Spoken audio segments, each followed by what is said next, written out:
Hi guys, mayong adlaw. For today's video ay naglalaba naman ang Labada Queen nyo. Nauumay na ako maglaba sa automatic kaya ito kinamay ko na.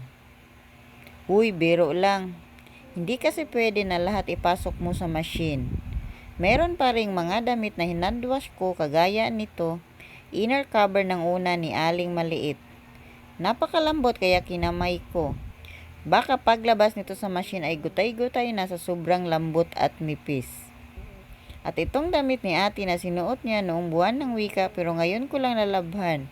Isang buwan ang nakaraan, nakahanger pa rin. Pag sinapian ako ng kasipagan, lahat ng mga makikita ko na pwedeng laman ay damay lahat.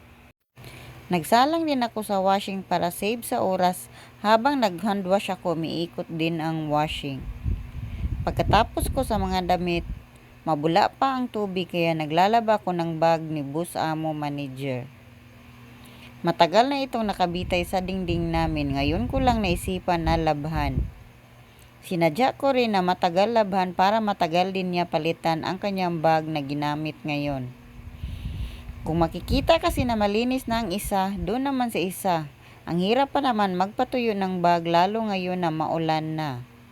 At pagkatapos ko sa mga bag, ay dito naman ako sa basahan namin. Kaya ito doon na lang habang nasapian pa ako ng kasipagan.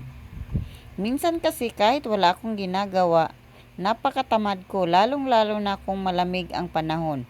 Masarap maghilata buong araw.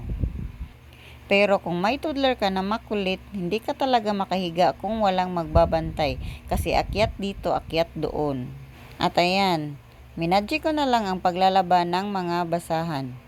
Nagsimula na kasi pumatak ang ulan at mahangin din pero mahina lang at parang lalakas pa nga kaya nagbanlaw na ako sa mga linaban ko para hindi ako mabutan ng ulan. At mamaya pa ako maligo pagkatapos ko magsampay sa aking sinalang. Hapon na sa mga oras na yan pero hindi pa ako natapos kasi tanghali na akong nagsimula maglaba pagkatapos ko maglinis sa loob ng bahay namin at sa kusina. At eto na lahat ang mga nalabahan ko na basahan.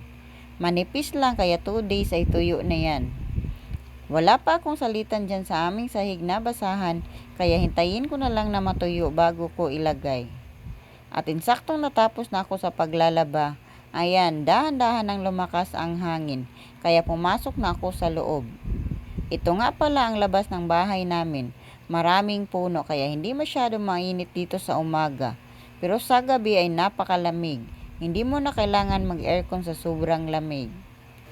At yun lang muna for today. Kung umabot kayo sa video ko hanggang dito, pa-like and share naman. Yun lang, salamat.